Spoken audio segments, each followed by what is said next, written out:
The sound of the lock sliding shut was sharper than any insult, sharper even than the words that came before it. My own son Lowell looked at me with that cold, businesslike stare he'd inherited from his mother's side, and he said, "You need to cool off, Dad. 4 days. Maybe then you'll stop meddling in things that don't concern you."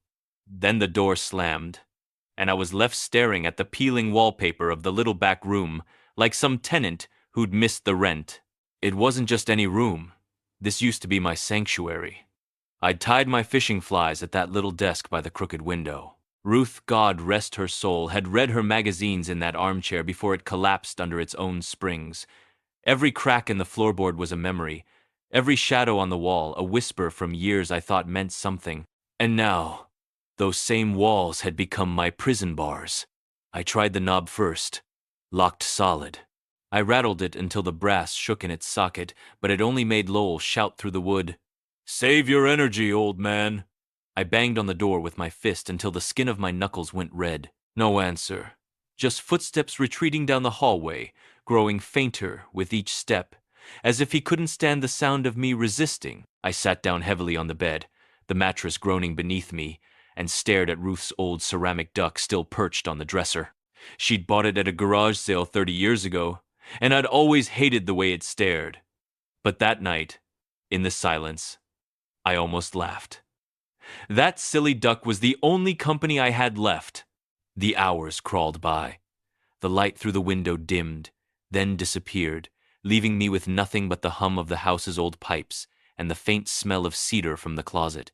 My throat was dry, my stomach empty, but worse than that was the humiliation. A man lives his whole life building respect, raising children, keeping roofs over heads, and then one day his own son locks him in a room like a misbehaving dog. I whispered to the empty air, "Ruth, if you could see this," and my voice cracked. My son thought he'd broken me, but what he didn't know was that those 4 days would give me more than misery, they'd give me clarity. Because in that locked room I began planning something that would shake his world to the core. You won't believe the lengths I was willing to go. The second day was when pride turned sour and comedy began to creep into the corners of my misery. At sunrise, I tried to make a stand quite literally. I dragged the old armchair across the floor and rammed it into the door, hoping to splinter the frame. The chair gave way first. The back snapped clean off, and I tumbled backward in a heap, my hip bruised and my dignity limping. Somewhere beyond the door, I heard Claire's laugh, muffled, like she was covering her mouth with her sleeve. My daughter-in-law found amusement in watching me fail. Well, let her laugh, I'd remember that. They fed me like a prisoner, too. A plate shoved through with a stale sandwich one time, cold beans another. I stared at the bread and muttered, "I fought in 2 winters colder than this food." Then, out of spite, I bit into it with exaggerated gusto, chewing so loudly the ceramic duck seemed scandalized.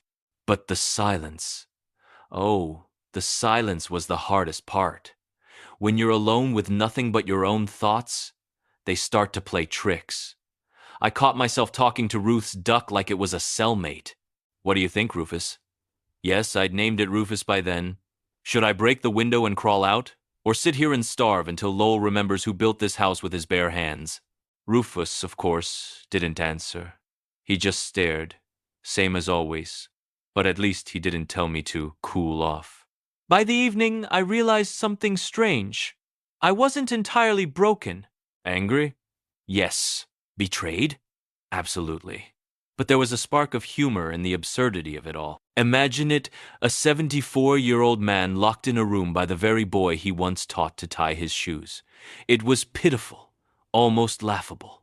And somehow, that laughter kept me from sinking. Still, beneath the jokes and the muttering, something sharper was forming. Every scrap of food, every hour of silence, every chuckle from beyond the door, it all added weight to a scale in my mind. And when that scale tipped, I promised myself, the crash would echo louder than any lock. Because what they didn't realize was that I'd stopped feeling like a victim. I was already beginning to feel like a man plotting his escape and his revenge. By the 3rd day, my body had grown weak, but my mind, oh, my mind was sprinting like a young colt. Hunger sharpened my thoughts, made them almost too bright to look at. Every creak of the house became a memory, every shadow a reflection. I remembered Lowell as a boy, climbing onto my shoulders to watch the fireworks on the 4th of July, his small hands gripping my ears like reins. And now, those same hands had turned a key to lock me away. The sting of betrayal cut deeper than the emptiness in my stomach. But here's where it turned almost ridiculous. In my desperation for water, I noticed a forgotten pitcher on the windowsill, crusted with dust. I shook it like it was some ancient relic. Out came 3 pathetic drops, landing on my tongue with the drama of a waterfall in the desert. I actually bowed to the pitcher like it was a sacred chalice. Rufus the duck was watching, of course, and I told him, "Don't look at me like that. A man does what he must." And then came the moment I'll never forget. Claire, perhaps out of guilt or sheer arrogance, cracked the door just enough to slide in a tray of soup. It was cold, watery, with a film of fat floating on top. I sniffed it and said loudly, "Oh, good. Gourmet cuisine. Straight from the kitchens of Paris." I slurped theatrically, making noises loud enough for the neighbors 3 houses down. I swear I heard Lowell mutter, "Old fool," as the door slammed shut again. Inside, I laughed, really laughed, for the first time in days. Not because it was funny, but because the whole situation had become too absurd not to laugh at. They thought they were breaking me, but in truth, they were giving me time. Time to remember. Time to plan. Time to grow sharper than I'd been in years. And that night, staring at the cracked ceiling, I whispered to Rufus, "When I get out of here, they'll never see it coming." Because the joke was on them. Locking me in only meant I had 4 days to rehearse the grandest performance of my life. On the 4th morning, I woke up with sunlight stabbing through the crooked blinds, and for a moment, I thought I'd gone blind. My eyes watered, my head pounded, and I muttered, "So this is how a potato must feel in a cellar." I rolled off the bed and sat on the floor, back against the wall, legs stiff as fence posts. The absurdity of it all began to settle in an old man, once the master of this house, reduced to whispering strategies to a ceramic duck. That's when the memories turned from sweet to bitter.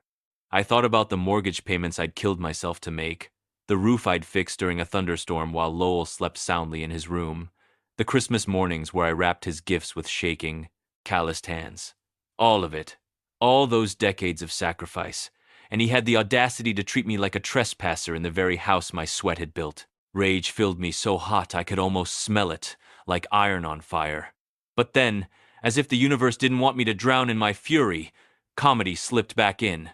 My stomach growled so loud it echoed. I clutched my belly and laughed. "Easy there, thunder gods. Don't bring the roof down." Even Rufus looked alarmed, his painted beak angled toward me as if to say, "You've officially lost it." That night, when they slid in another plate burnt toast, this time I shouted through the door, "You know, if you're going to keep me here, at least get me some strawberry jam. A man has standards." I heard a muffled snort, probably Claire trying not to laugh. Strange how small victories matter. If I could make her laugh, even against her will, then maybe I wasn't entirely powerless. But inside, I was done playing the fool. The hunger, the humiliation, the absurd theater of it all, it sharpened something in me. I didn't want their pity. I wanted my dignity back. And as I chewed that charcoal toast like it was steak from the Ritz, I made myself a vow. When that door finally opened, I wouldn't just walk free. I'd make sure this house, and everything in it, would never belong to Lowell again. When the lock finally clicked on the 4th evening, I didn't leap for the door. I sat still, breathing slow, as though I'd been expecting an audience.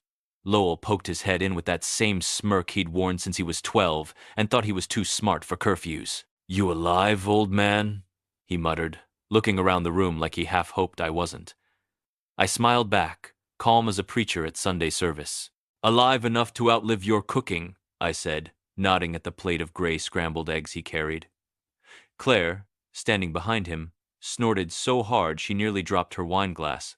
Lowell's face flushed, and for one glorious second, I saw a crack in his smug armor. The thing is, those days locked in gave me more than hunger. They gave me time to remember my own handwriting, because while they thought they'd broken me, I'd been planning. I had the papers drawn months before. The deed, the transfer, the clauses only I understood. I'd tucked them away in my desk, safe as secrets in a confessional. And Lowell, too lazy to open a drawer unless it had beer in it, had never bothered to check. As he set the eggs down on the desk, I said softly, "You know, Lowell, houses have memories. They don't forget whose hands built them, whose sweat sealed their beams." He rolled his eyes, but Claire leaned in slightly, like a cat catching the scent of something sharp. I took one dramatic bite of the rubbery eggs, chewed like a king at a banquet, and said, "I'll be leaving soon," but not empty-handed. Lowell laughed then, a short, barking laugh. "Leave? Where the hell would you go? You've got nowhere." And I laughed right back, full-bodied, so loud the ceramic duck rattled on the dresser. "Son," I said, wiping tears of mirth from my eyes, "you've just locked up the wrong man." "You'll see." Because what Lowell didn't know was that the house he thought he ruled already had a new owner, and that owner was ready to disappear with more than just memories. That night, I lay awake on the creaking bed, my belly full of eggs that tasted like shoe leather. The house groaned around me, as if it knew a secret was about to crawl out from its walls. I thought about Ruth again, how she used to say, "Eldridge, don't let anyone put you in a corner. Even me." She'd laugh when she said it, but I knew she meant it. And here I was, locked in a corner by my own flesh and blood. The anger in me had cooled into something sharper, something almost playful. I imagined Lowell swaggering around the house in his socks, bragging to Claire about how he'd finally taught Dad a lesson. I pictured him opening the fridge at midnight, only to find I'd replaced all the milk with prune juice. That image alone had me chuckling so hard the mattress springs squealed like an old fiddle. But the truth was bigger than pranks. While he strutted, I remembered every detail of the plan Ruth and I had whispered about years ago, back when Lowell first started treating me more like a burden than a father. We'd drawn it up in secret with the lawyer transferring the deed, placing little escape hatches in the will. Back then, it felt paranoid. Now, it felt like prophecy. The comedy of it all wasn't lost on me. Lowell thought he was keeping me under control by locking me in a room. In reality, he'd given me 4 uninterrupted days to polish my performance, to rehearse every word I'd deliver when I walked out free. The duck, Rufus, had become my audience. I even stood in front of him, bowing low, declaring, "Ladies and gentlemen, tonight you'll witness the greatest disappearing act since Houdini." If a ceramic bird could roll its eyes, Rufus surely would have. Still, beneath the humor, there was steel. My heart beat not with fear, but with anticipation. I wasn't going to stay caged like a mutt. I wasn't just going to leave. I was going to vanish so completely, and take so much with me, that Lowell would spend the rest of his days looking over his shoulder, wondering how the old fool slipped through his fingers.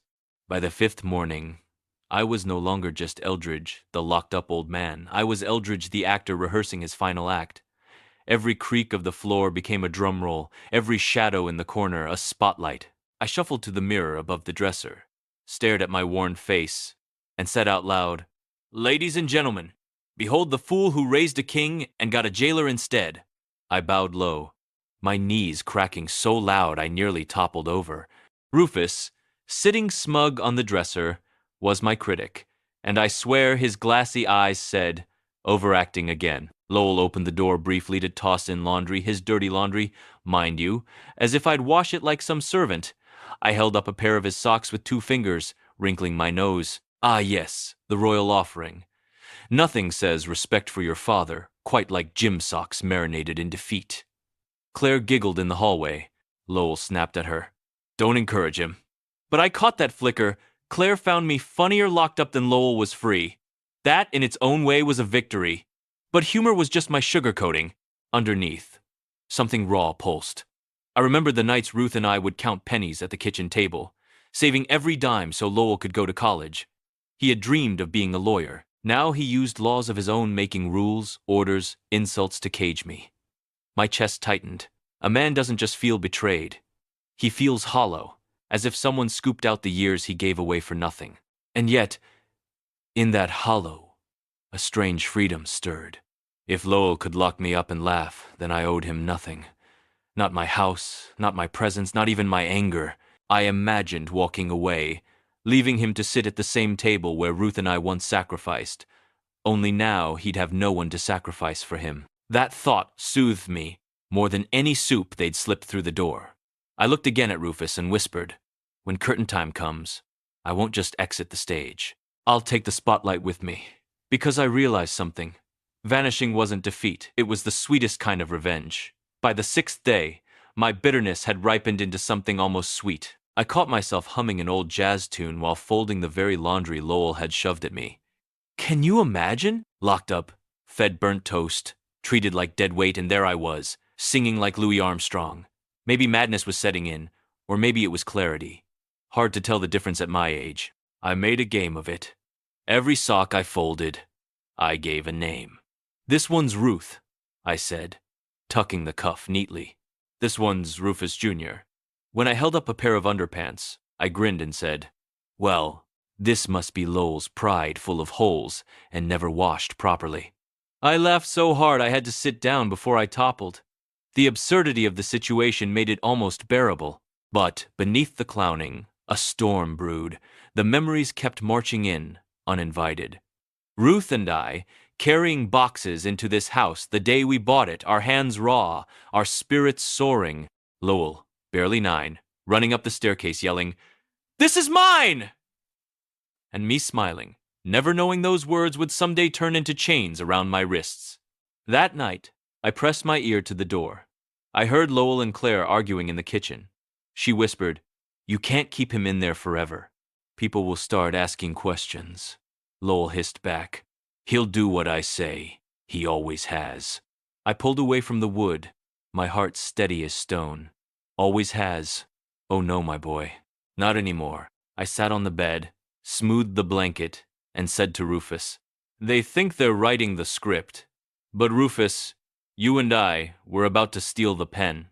Because while they argued over how to control me, I was already imagining the day they'd wake to find the house empty, the deed gone, and their power slipping through their fingers like sand. On the 7th morning, I woke to birdsong through the cracked window. Funny how free they sounded chirping without a care while I sat locked in a room built with my own 2 hands. I chuckled bitterly. "Even the pigeons in this town have more liberty than I do," I muttered, then raised a finger at Rufus the duck. "And don't smirk. You're no better. At least they can fly." But something inside me shifted that morning. The anger didn't feel so heavy anymore. Instead, it hardened into resolve, like steel cooling after a forge. I stood, straightened my back, and studied the room as if it were a map. The cracked window, the loose floorboard near the bed, the vent in the corner that hissed faintly, all of it spoke to me. I'd built this house. I knew its weaknesses better than any thief could. And if anyone was going to steal something from this place, it'd be me. That evening, Lowell came in, tossing a newspaper on the floor. "Read it if you want. Keeps your brain from rotting." He smirked, expecting a glare. Instead, I bent down, picked it up, and thanked him sweetly, like a hotel guest thanking the bellboy.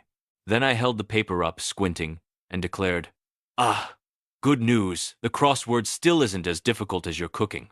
Claire snorted so loudly from the hallway that Lowell barked her name like a dog's.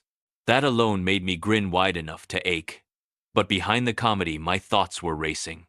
I traced the columns of the newspaper, not reading the stories, but remembering my lawyer's office downtown, the safe deposit box under my name, the documents tucked away with more power than any lock or key. 4 days in a cell had taught me patience. Now, I only needed timing. I looked at Rufus and whispered, "When the curtain lifts, it won't just be an exit, it'll be a vanishing act for the ages." Because soon, Lowell would learn that you can cage an old man, but you can't cage the years of wisdom, cunning, and humor he carries in his bones. On the 8th day, though, truth be told, I'd lost count of time. I realized something strange. I was no longer waiting for Lowell to open the door. In fact, the thought of him barging in, waving his smug face around, irritated me more than the hunger. No, what I wanted now was silence, pure silence, because in that quiet, I felt more alive than I had in years. I spent the morning conducting what I called the Great Escape rehearsal. I paced the floor, arms spread like I was giving a lecture. "Ladies and gentlemen," I announced to Rufus, who remained a most ungrateful audience, "you are witnessing history. A man once locked up like a broom in the closet now walks free, not through rage, but through brilliance." I bowed so low I nearly tipped over, and my hip gave a protesting crack. I grimaced, then muttered, "Note to self, bowing should be optional in old age." But then came the sting. I sat on the bed, clutching my knees, and the comedy drained for a moment. I thought of Ruth again, how she used to hum while cooking, her voice softer than the radio she always kept on. She would never have allowed this. Never. She would have stood toe to toe with Lowell, broom in hand, daring him to try such a thing. And yet, she wasn't here, and I was left to fight this battle alone. That thought hollowed me out, left me raw. Still, that rawness gave me power. I realized that when I finally walked out of this room, I wouldn't be walking back into my old life. That was gone. Lowell had made sure of that. But maybe, just maybe, that was a gift in disguise. I would leave this place, not as a defeated father, but as a man reborn. I looked at Rufus and grinned through my tears. "Pack your bags, old friend. We're moving on." Because the truest revenge wouldn't just be escaping Lowell's cage, it would be living a life so free he'd never be able to catch the shadow of me again. The 9th day dawned with a strange kind of light, golden and sharp, like the world outside was trying to tempt me out. I pressed my face to the cracked window pane, breathing in the draft of cold autumn air that seeped through, and I swear it tasted like freedom itself. I muttered, "That's the first decent meal I've had in days." That was the morning I decided the room wasn't a prison anymore, it was a theater, my stage, and if I was going to vanish, I'd do it with flair. I dragged the mattress across the floorboards, positioning it under the window, then climbed onto it with all the grace of a walrus. The frame groaned beneath me, and Rufus nearly tipped over from the dresser, watching me like a scandalized critic. "Don't worry, Rufus," I panted. "I'm not escaping yet, just checking the props." In the silence, a memory struck me so hard I had to sit back down. It was Lowell at 16, stomping out of the house after we'd argued about curfews. He'd shouted, "You don't own me!" and slammed the door. And now, decades later, here he was, trying to own me entirely. My chest ached with the bitter irony. Parents raise children to be free, but sometimes they grow into tyrants instead. Still, humor saved me. That evening, when Lowell slid in a plate of something unrecognizable, mashed potatoes maybe, or glue, I held it up to the light and said, "Ah, the chef's special, mystery slop à la carte." Claire burst out laughing in the hallway, and Lowell cursed under his breath. I bowed grandly toward the door and announced, "Thank you, thank you. I'll be here all week against my will." But inside, my heart had steadied into iron. I wasn't going to wait much longer. My plan was ready, my spirit sharpened. I was no longer a prisoner rehearsing freedom. I was a man with one last act left in him, one that would leave Lowell stumbling in the ruins of his own arrogance.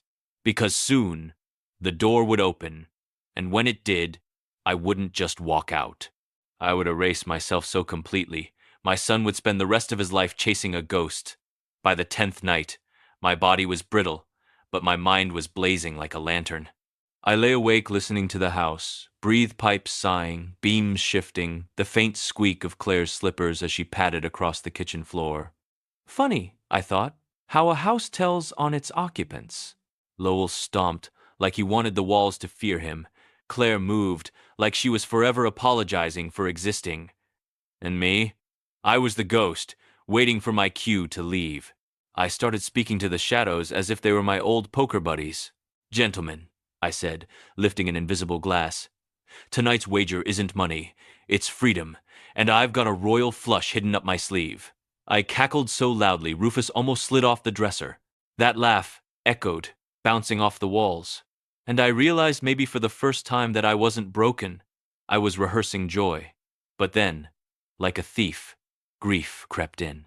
I remembered Ruth's hands, soft yet calloused from gardening, setting a plate of warm cornbread in front of me after a long day. She'd tilt her head and say, "Eat, Eldridge. You look like you've been fighting the world." And I had. Always fighting for the mortgage, for Lowell's schooling, for the dignity of this family.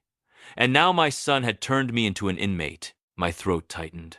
I whispered, "Ruth, I kept my promise. I built the life. But now, I think it's time to burn the script." The comedy returned in a rush. I picked up Lowell's dirty sock from the floor, bowed to Rufus, and declared, "Tonight's curtain call features the sock puppet of justice." I stuck the sock over my hand and made it say, in a ridiculous voice, "Gee whiz, Dad, I'm sorry I locked you up. Please forgive me." I laughed so hard I nearly choked, then whispered through tears, "If only the real one had that much sense." And there, in that mix of laughter and sorrow, my decision crystallized. I would leave, not out of bitterness, but out of theater. Lowell thought he'd written me out of his life. He had no idea I was about to rewrite the whole story, because when the lights came up on my final act, he wouldn't just lose me, he'd lose the very house he thought was his kingdom. By the 11th day, something peculiar happened. I stopped pacing like a caged animal and began walking like a man rehearsing a farewell tour. Every creak of the floorboards felt like applause, every groan of the pipes like an encore. Even my own reflection in the cracked dresser mirror looked less like a prisoner and more like a showman preparing his greatest trick. That morning, I spotted a pencil under the bed, long forgotten. I plucked it up like a relic from an archaeological dig and laughed. "Well, Rufus, looks like the universe just gave us our wand." I began scribbling on the back of the old newspaper Lowell had tossed in. Not words, plans, doodles of maps, arrows, even a cartoon of myself in a cape flying away from the house while Lowell stood shaking his fist below. The ridiculousness of it made me laugh until tears burned my eyes. But after the laughter, the ache came back heavier. I thought about all the times I'd told Lowell stories at bedtime, tales of knights, explorers, and outlaws who lived by their own code. He used to hang on every word, wide-eyed, asking, "Did they really escape, Dad?" And I'd always answer, "Of course they did. Brave men always find a way." Now he was the jailer, and I was the outlaw. The bitter twist of it nearly broke me. Still, comedy rescued me again. At lunch, Lowell shoved in a plate of macaroni, so overcooked it looked like paste. I lifted a forkful to Rufus and said solemnly, "Your Highness, today's banquet is glue à la mode. Bon appétit." Then I pretended to faint dramatically onto the bed, one hand clutching my chest like a stage actor. Through the door, I heard Claire giggling uncontrollably until Lowell barked, "Shut up!" That tiny rebellion of hers felt like a secret ally. But I wasn't fooling myself, my time was running out. The act couldn't last forever. The papers were waiting in the safe deposit box, the deed ready to be signed, and my escape itching in my bones. I whispered to Rufus, "When I vanish, it won't just be from this room. I'll vanish from their lives, and by the time they realize what happened, I'll already be gone with the very walls they took for granted." Because my revenge wasn't going to be loud, it was going to be quiet, elegant, and irreversible. By the 12th day, my body was thinner, my cheeks hollowed, but my spirit had grown strangely fat with purpose. I didn't shuffle anymore. I strutted around that little room like it was a Broadway stage. I had even given titles to my performances: Breakfast with Betrayal, Lunch with Low Expectations, and the evening show The Great Escape, featuring Rufus the Duck. That morning, I tore the newspaper into strips and folded them into paper airplanes. Each one carried a message: freedom or bust. This prison serves terrible coffee. Lowell smells like cabbage. I launched them toward the window crack, and most of them nose dived onto the floor. But the act of sending anything out into the world filled me with a strange joy. When the last one glided neatly under the dresser, I bowed low and announced, "And that, ladies and gentlemen, concludes today's matinee." Yet after the laughter came the weight. I sat on the bed, the silence thick around me, and thought of Ruth again. I remembered her humming while planting tulips in the front yard, her hands covered in soil, her hair lit by the sundial. She used to say, "This house isn't wood and nails, Eldridge, it's our story." And now Lowell had tried to turn that story into a cage. The cruelty of it dug into me deeper than hunger ever could. But cruelty has a way of sharpening the wit. That evening, Lowell pushed in a plate of spaghetti so tangled it looked like a bird's nest. I twirled the fork dramatically, raised it like a sword, and declared, "Behold, Excalibur, the pasta that will set me free!" Claire burst out laughing in the hall until Lowell slammed the door, red-faced. I savored that moment more than the food. Inside, my decision was final. Tomorrow or the day after, depending on when the lock clicked, I would step out, not as a beaten father, but as a man who had planned his departure to the last detail. My revenge wouldn't be shouting, or fists, or bitterness. It would be vanishing so completely, taking the very ground beneath their feet, that they'd never recover from the silence I left behind. Because sometimes the loudest revenge isn't what you say, it's what you take with you when you go. When the door clicked open that morning, I didn't rush. I took my time brushing the dust from the dresser, straightening Ruth's old handkerchief, smoothing the thin blanket until its corner made a neat triangle like a flag. Lowell stood there, arms crossed, expecting a grovel or a feeble apology. Claire hovered behind him, eyes bright with the small, guilty curiosity that had always made her soft around me. They both looked at me as if I were a puzzle they could solve by force. I rose slowly and met Lowell's gaze. My voice was steady, the kind that comes from sleep finally untroubled. "Lowell," I said, "you locked me up to teach me manners. You forgot one thing, manners are no substitute for legal paperwork." His face tightened as if I'd thrown cold water on his shoes. "What are you on about, Dad?" he barked. I walked to the desk, opened the top drawer where I'd kept the little things Ruth liked, the spare buttons, the letters, and from the back pocket of an old suit, I pulled a slim envelope. It had my name on it and a neat stamp from Marlowe and Amp. Finch, the lawyer who had once argued wills in a courthouse I used to pace with Ruth on rainy afternoons. I unsealed it with the flair of a man who'd been saving this tiny drama for the right act. Inside were the originals. The deed stamped with my name as a life tenant, the transfer forms already signed and notarized months ago, the instructions for my safe deposit box downtown, everything. Arranged the day. Ruth and I had laughed over too much coffee and said, "If anything happens to one of us, let the other have his fun." I'd set a clause in the papers that, after my death or written renunciation, the property would pass, as I directed. I'd never spoken of it because secrets are like stories, you save them for when they'll do the most good.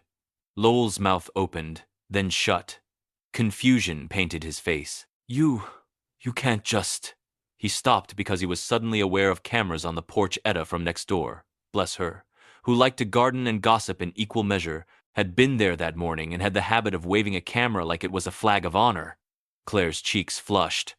I smiled without bitterness. "Watch carefully," I said. I explained, slowly, almost politely. The house title was in my name as a life estate. The paperwork had been in the safe deposit box. I'd authorized Marlowe to transfer ownership if I ever decided to give it away or sell. I'd done it not to punish, but because I remembered the look on Lowell's face at 22 when he'd realized the world owed him nothing. I'd wanted to teach a lesson in an immutable language law, so I sold it, I said simply, to people who will care for it, to people who like this old place and will keep Ruth's tulips. The proceeds? I withdrew a little nest egg and bought a one-way ticket. Silence pressed in. Lowell's face crystallized into something raw, anger, disbelief, something close to grief. He lunged for the envelope, but Claire held him back with fingers that trembled. "You sold it?" she whispered, as if to herself. I nodded. "I did. I put the money where it would be safe and where it wouldn't be used to bind me. I kept a copy of the transfer in my mailbox, and I emptied the safe deposit box last week while you two argued about paint colors in the living room." I watched as comprehension dawned over Lowell like the slow light of a winter morning. He stumbled outside, calling the real estate agent's name, cursing the world. Etta, bless her, let out a long, delighted sound like someone who'd witnessed the best neighborhood drama since the Johnson's goat incident. Claire sank to the stair, covering her face with her hands, a small, helpless sound escaping her lips. In that moment, I felt something both dark and oddly tender. Pity. Not for myself, but for the boy who had learned to measure love with ledgers. I should have felt triumphant and cold. But what rose in me was a deep, clear joy. There is a particular happiness that comes from taking back your story. I'd taken mine and put it on a boat, sent it across an ocean, and lit a new match. I told them, gently, that I was leaving the next day, that I'd bought a small place by the sea in a town where nobody knew Lowell's name. You'll never find me, I added with a twinkle, because what's revenge without a little theater? Lowell's shout echoed half threat, half apology, but it had no power where the law had placed its stamp. Before I walked out that afternoon, I did a few small, ridiculous things, because old habits and humor die hard. I tucked the ceramic duck into my coat pocket. Rufus would have been scandalized otherwise. I folded Lowell's gym socks into a neat square and placed them atop the mantel like an offering to fate, and I left a note on the kitchen table in my best wavering handwriting. Keep the kettle clean, also buy better coffee. I smiled to myself at the absurdity of giving instructions even as I departed. Claire called after me in a voice that trembled. Dad, are you angry? I turned on the porch and met her eyes. No, I said, feeling warmth spread in my chest like good sunlight. I am free. I tipped an imaginary hat and carried Rufus out to the porch, where Etta clapped like an audience member delighted at the final bow. I didn't go to the airport that night. I walked to the little diner on the corner, ate a bowl of chili that made my eyes water, and listened to two young men argue about music that sounded like noise to me. I felt oddly young. Then I took a bus out of town with nothing but a small suitcase, a wad of paperwork proving my choices, and that ceramic duck who, by the time we reached the bus station, had a smudge of chili on his beak. I laughed until a woman across the aisle shook her head and said, You're a character, sir. I nodded. Been practicing my whole life. The plane rose the next morning, and as the town shrank into a patchwork quilt below, I thought of Lowell standing at the kitchen window, palms pressed to the glass, watching the place he'd thought he owned recede. I thought of Ruth's hands in the soil, and smiled because I had kept my promise to live on my own terms. I'd sold a house, yes, but I'd bought back myself. Years from now, perhaps, Lowell will tell the story differently, maybe with anger, maybe with a softer kind of shame. But for me, every morning since has been a small, private triumph. Waking to the gulls, making coffee that doesn't taste like defeat, and sitting on a balcony where the sea hushes the noise of petty kingdoms. I write letters sometimes, but I do not sign them with my old name and address. I send postcards with pictures of a shoreline and, on the back, one line, Life is for living. Learn it while you can. Rufus sits on the windowsill in this new room, chin dusty with salt air, and when I look at him, I still hear the creak of that old bedroom door. I chuckle, tuck him under my arm, and step out into a day that belongs to me. The lock is a memory now, a sound that taught me how to open every other door. Thank you for listening to my story. Write in the comments where you're watching from and how old you are. I always enjoy reading your answers. And of course, don't forget to subscribe to the channel so you don't miss more stories of betrayal, revenge, and dignity regained.